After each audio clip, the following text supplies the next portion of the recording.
Benny et Elite, yeah, depuis le Patreon. Benny et Elite, c'est la révision des cons. Benny et Elite, yeah, depuis le Patreon.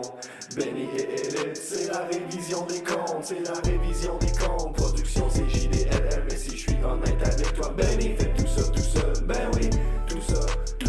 Et ce soir avec Pee-Wee, Party, Money, Ricky Bobby, des pétards qui pètent, pis Sting qui dive, c'est fait, des bonnes histoires, pis des stats pour les paquets. Benny Dynamite ou Bedon, Benny Rampage, la RDC c'est pour les TV, check les chiffres sur leur paye. Benny et Elite, yeah, depuis le Patreon. Benny et Elite, c'est la révision des cons. Benny et Elite, yeah, depuis le Patreon. Benny et Elite, c'est la révision des cons.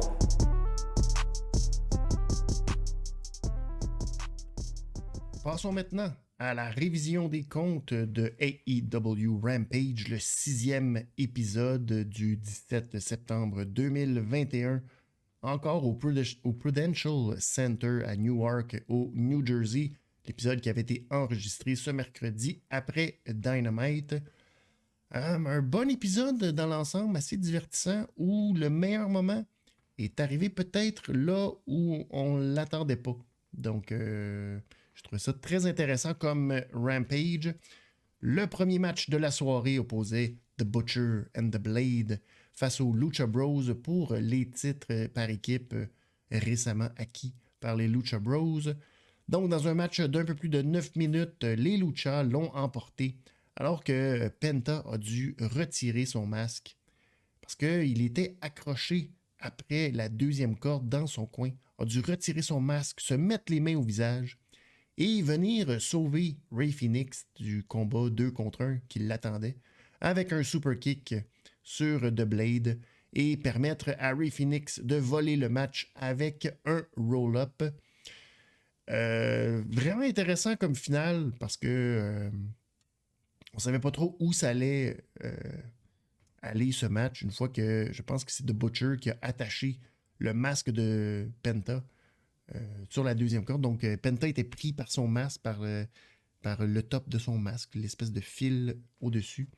Et ça a été super créatif et original d'accepter de retirer son masque et de se cacher le visage pour faire le super kick. Donc, j'ai donné à ce match 3,5. Il y a eu 3,5 $ naturellement. Il y a eu quelques beaux moments. Il y a un combiné où le Suicide Dive de Penta et Splash de Phoenix de la troisième corde en simultané. Les German Suplex de Rey Fénix, de toute beauté, super divertissant. Butcher est venu sauver The Blade après que Penta et Phoenix lui aient donné le Double Stomp Fear Factor. Il y a eu une petite intervention de Matt Hardy aussi dans le match. Et ben, la finale où Penta avait le masque attaché puis il pouvait s'en sortir, mais de toute beauté.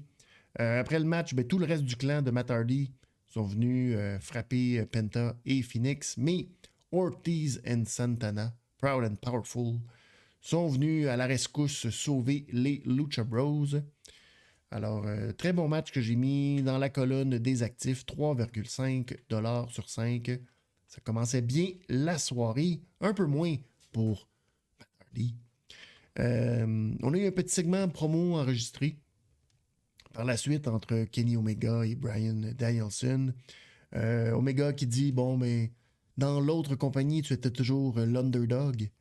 Et t'as beaucoup de confiance. Et puis, comme tous ceux qui arrivent à la All Elite Wrestling, t'arrives pimpant, puis tout ça. Mais naturellement, je suis toujours la cible. Et la raison pour laquelle je suis toujours la cible, c'est parce que tout le monde sait que c'est moi le meilleur et tout ça. Et mais Bryan répliquait dans le même package vidéo en disant qu'il veut être le meilleur, qu'il veut avoir les meilleurs matchs, il veut affronter les meilleurs. Son meilleur affrontement, c'est d'affronter Kenny Omega. Il dit, ça va être excitant pour les fans, mais ça va être très dangereux, ma présence dans le vestiaire de la All Elite Wrestling. Et Kenny a terminé en disant, si tu étais habitué aux belles histoires, cette fois-ci, ça ne sera pas une belle histoire pour le underdog. Alors, un bon petit segment, pas trop long, très efficace. Ensuite, il y a eu un match entre The Bunny et Anna Jay. Un match d'environ 6 minutes où on a manqué une majeure partie parce qu'on est allé à la pause sans le picture-in-picture. Mais Anna Jay a réussi à gagner le match avec un roll-up après une distraction tentée, ratée par Penelope Ford parce que Ty Conti est intervenu pour l'empêcher de créer la distraction. De Bonnie a tenté, elle, de faire un roll-up et ça a été renversé par Anna Jay par son propre roll-up. 2 roll-ups consécutifs à All Elite. Oh là là. Pas le meilleur match. C'est sûr qu'on n'a pas vu beaucoup de ce match-là, malheureusement, à cause de la pause. Mais j'ai quand même donné seulement un 2$ et j'ai mis ça dans la colonne des passifs. Anna Jay, j'ai trouvé que ça allait quand elle donnait des coups, mais pour recevoir les coups, c'est pas encore ça. Un peu de travail à faire. Il y avait un petit peu de manque de bien vendre les prises de Bonnie. Pour le reste, c'est pas passé énormément grand-chose. Après le match, ben, Penelope Ford est entrée dans le ring, a attaqué Anna Jay. Ty Conti aussi est intervenue. Elle aussi s'est faite attaquer par The Bunny. Et Penelope Ford qui a terminé le segment en sortant des knuckle brass, une espèce de poing américain. Et elle a punché Ty Conti et Anna Jay dans le visage. Après, ben, Matt Hardy était très fâché parce que là, c'est défaite par-dessus défaite pour son brand. Alors, il dit que la semaine prochaine, Penelope Ford va se venger contre Ty Conti et qu'il y aura un match 4 contre 4 pour faire payer les Lucha Bros et Proud and Powerful. Mais il y a quand même quelqu'un encore de plus dérangeant. C'est le fan dans la première rangée qui est habillé comme Orange Cassidy. Ça l'énerve bien gros. Dure soirée pour Matt Hardy. Alors, il va le confronter. Finalement, il le fait passer par-dessus la barricade et il l'amène dans le ring. Et il le massacre et il lui sert son Twist of Fate avant de commencer à y couper les cheveux. Ce qui fait en sorte que finalement Orange Cassidy vient sauver son fan pour l'empêcher de se faire tout couper les cheveux. Oh là là là là là là là là. Mais c'était correct, c'était divertissant, c'était classique. C'est ça. Prochain segment. Une promo dans le ring entre la championne de AEW, Britt Baker, et Ruby Soho. Britt qui a fait un gros câlin à Tony Schiavone dans le ring. Je trouvais ça très, très comique. Tony qui était là juste pour ça, parce qu'après, il n'y a pas vraiment eu d'intervention à faire. Il a présenté les 2 lutteuses. Et j'ai trouvé ça... c'est une belle petite attention de Britt d'avoir fait un gros câlin. Donc, Britt qui a commencé la promo en disant ben, bienvenue à du temps d'antenne et du temps de télévision pour toi, Ruby. Mais tu sais, on sait pas trop pourquoi t'es ici, hein? Mais dans le fond, t'es juste là pour toi. Parce que, tu sais, tu te cherches tellement, tu changes de nom, tu changes tes cheveux, ton look, puis tout ça, puis t'essayes de... Non, tu te cherches tellement, là, t'sais.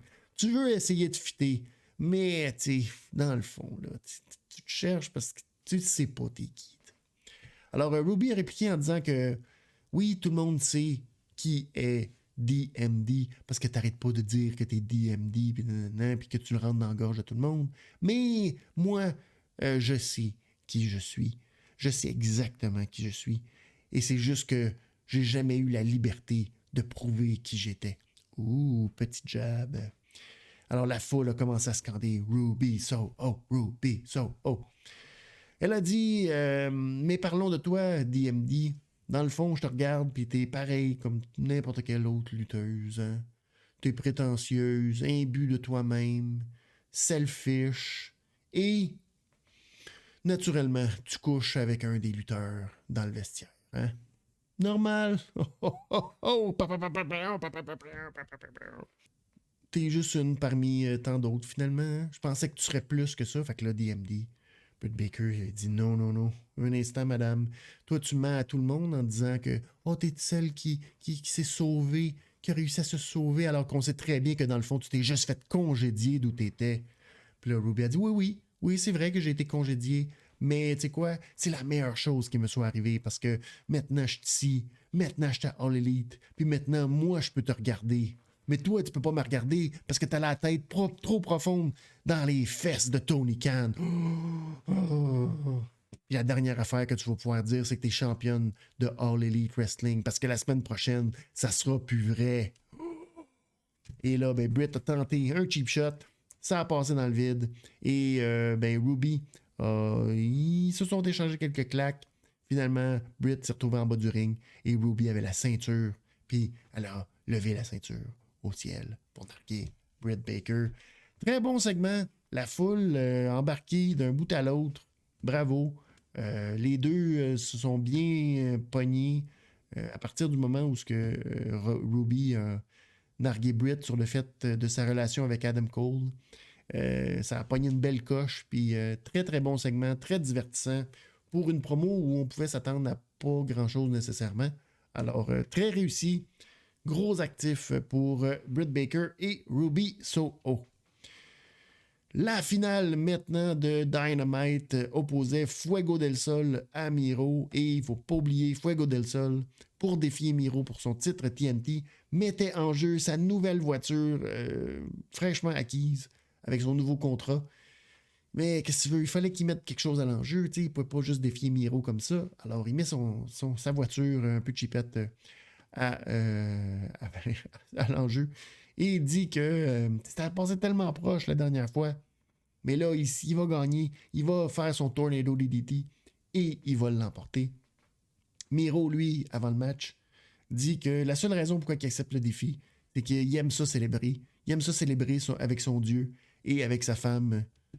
Donc, Colin, un gars qui aime ça célébrer. Alors, on est prêt pour le main event. Et ben, c'est un match moins expéditif que la dernière fois. Fuego qui malheureusement va se faire attraper en crossbody à l'extérieur par Miro, mais il va réussir quand même à le pousser dans le poteau. Miro, la deuxième fois que ça arrive, ben là il saisit et là le massacre commence. Ça a été presque d'un bout à l'autre. Mais Fuego a quand même tenté de s'en sortir avec un sleeper hold, essayé d'attaquer le cou, double stomp derrière la nuque. Mais à un moment donné, c'était trop alors qu'il a tenté de faire son tornado. Miro a bloqué la manœuvre et là, il s'est mis à donner des claques, puis des poufs, puis des hauts. Massacrer le pauvre Fuego del Sol dans le coin. Et ça a été un premier match kick. Et là, il a dit, je vais en faire un autre, juste pour être bien certain. Et Paclao, un autre match kick dans le visage pour la victoire très, très dominante de Miro. Après le match, il a pris les clés de la voiture, les a rentrés dans la bouche de Fuego del Sol et il lui a appliqué son game over. Et tu sais, de la façon la plus rough. Ce qui a fait sortir Sammy Guevara pour venir sauver son bon ami. Et là, ben, Miro a été chassé en bas du ring. Lui aussi a pris la ceinture, cette fois TNT, et l'a levé au ciel, Sammy. Donc, ça met la table à un affrontement entre Sammy Guevara et Miro. Alors, ben, c'est un match correct, hein? Pauvre petit Fuego del Sol. Mais on n'a pas trop joué avec le fait qu'il y aurait peut-être des chances, etc. Miro a été quand même très dominant. J'ai donné un 3$ sur 5 à ce match. Mais c'était quand même divertissant. J'ai mis ça dans la colonne des actifs et ça met la table à l'affrontement. Je pense qu'on veut voir et qui va être très intéressant entre Miro et Sammy Guevara. Donc, au final, un Rampage quand même assez divertissant. Des bons matchs, des matchs de championnat et très, très bonne promo entre Britt Baker et Ruby Soho. Alors, ça augure très bien pour la semaine prochaine, qui va être une très grosse semaine, alors qu'il y aura 4 heures, 2 heures de Dynamite, 2 heures de Rampage en provenance du Arthur Ashe à Flushing Meadows, l'épisode Grand Slam, la semaine Grand Slam de All Elite. Alors, très bon épisode de Rampage pour nous y amener. Merci beaucoup d'avoir été là. N'oubliez pas de vous abonner à la chaîne de la révision des comptes pour pouvoir avoir toutes les notifications quand on tombe en direct les lundis et les mercredis après Raw et Dynamite. Et vous pouvez aussi aller voir la révision des comptes de SmackDown de l'épisode du 17 septembre 2021. Merci beaucoup d'avoir été là. Bon week-end et à lundi.